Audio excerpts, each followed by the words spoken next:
Okay, we're continuing with the Holy Grail of Wisdom quotes by me, P. Roger, alphabetical order. This is Packer Palmer, born in 1939, American theologian and educator. He says, if you want to grow as a teacher, you must do something alien to academic culture. You must talk to each other about your inner life.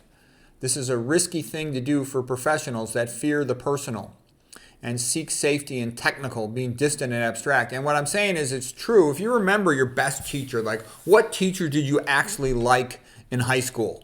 It was the one that was kind of personal with you, that you kind of had like a friendship relationship, or that you sensed that they cared about you. They were doing something extra. Because a typical teacher in a high school or college is just a mope who goes, okay, page 1 of the book, here's page 2, here's page 3, test on Friday. I mean, that's the typical teacher. They all stink. Okay, a good teacher is one that, is telling jokes and is showing you what's beautiful and good about what you're studying. And that makes them memorable. I can remember, out of my high school teachers, I can remember this one psychology professor, Dr. Graziano. He joked around. I liked him.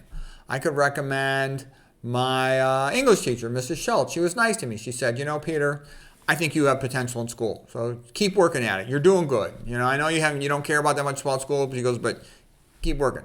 I needed that encouragement. I wasn't getting encouragement from anybody. So that was very meaningful to me at the time. I remember one of my English teachers, Mr. Ralph was his name, which is kind of a funny name. And he would act out the scenes and the different things he was reading. And it was fun. I liked it. I liked English class.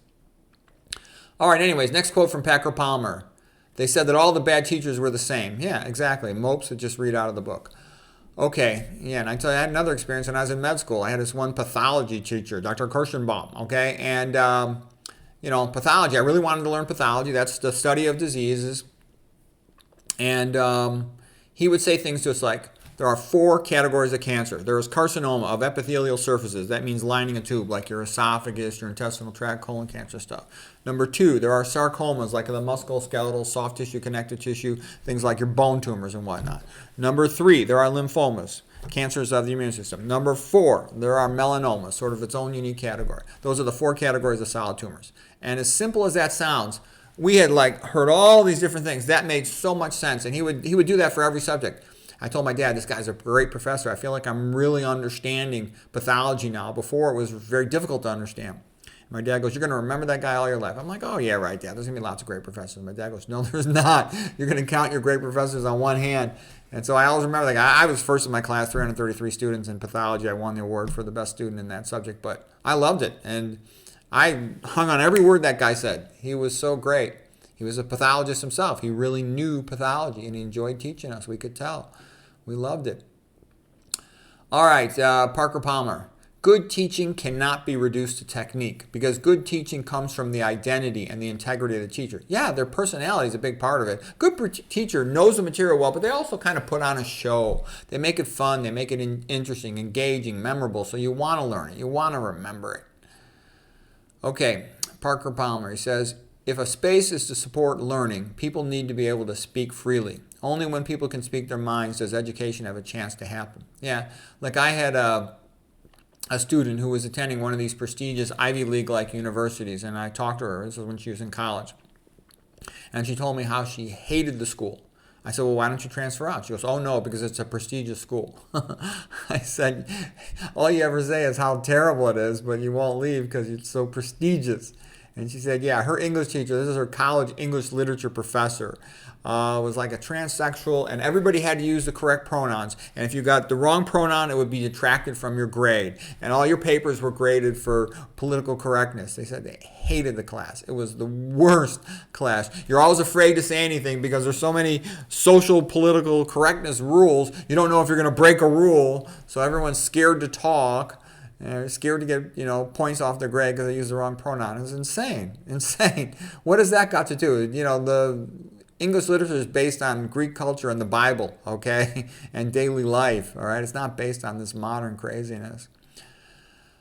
Okay, Parker Palmer. A good class can be an intellectual drama. Yep.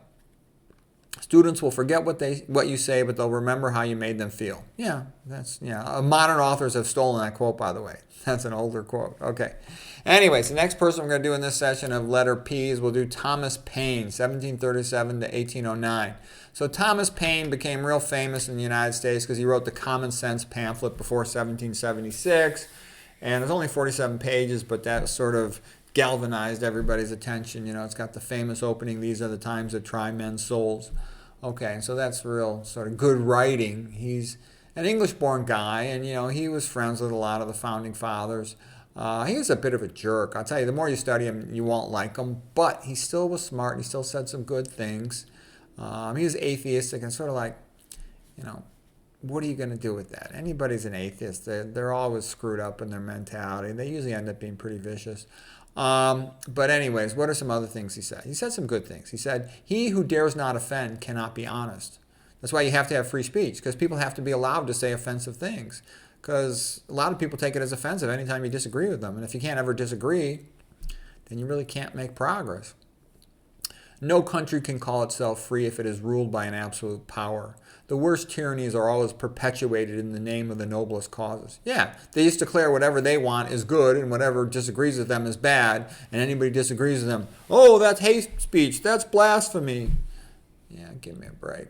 Okay, a body of men holding themselves accountable to nobody ought not to be trusted by anybody. Moderation in temper is always a virtue, but moderation in principle is always a vice. And he went over and was sort of involved briefly and directly in the French Rev, 1789 to 1794, and what a disaster that was. I mean, the perfect example of why you need Christianity is to compare what happened in the USA in 1776 versus what happened in France in 1789. If you don't have Christianity, what do you end up with? You end up with 50,000 heads on the ground, okay? The church is smashed, the nuns RAPED, the priests bumped off, okay? That's what you end up with atheism, okay? Same thing in the Spanish Civil War, in the 1930s. Atheism just leads to terrible cruelty and a waste of human life and a destruction of beautiful things. Okay, Thomas Paine continues, "Europe regards her like a stranger." Oh, here's what he said. He says, "Freedom hath been hunted around the globe. Asia and Africa have long ago expelled her. Europe regards her like a stranger. England hath given her a warning to depart. Oh, receive the fugitive and prepare in time an asylum for mankind in America." That's how America has been perceived for hundreds of years, as your chance for freedom, your chance to live the American dream, where basically you can mind your own business, work hard, and things will turn out good for you and your family. But those days are fading rapidly. America is drifting into the same atheistic BS as that has destroyed much of the world. Whenever you have atheistic BS, the ruler becomes the equivalent of God, and they just tell everybody, "Shut up or I'll kick your ass." Okay?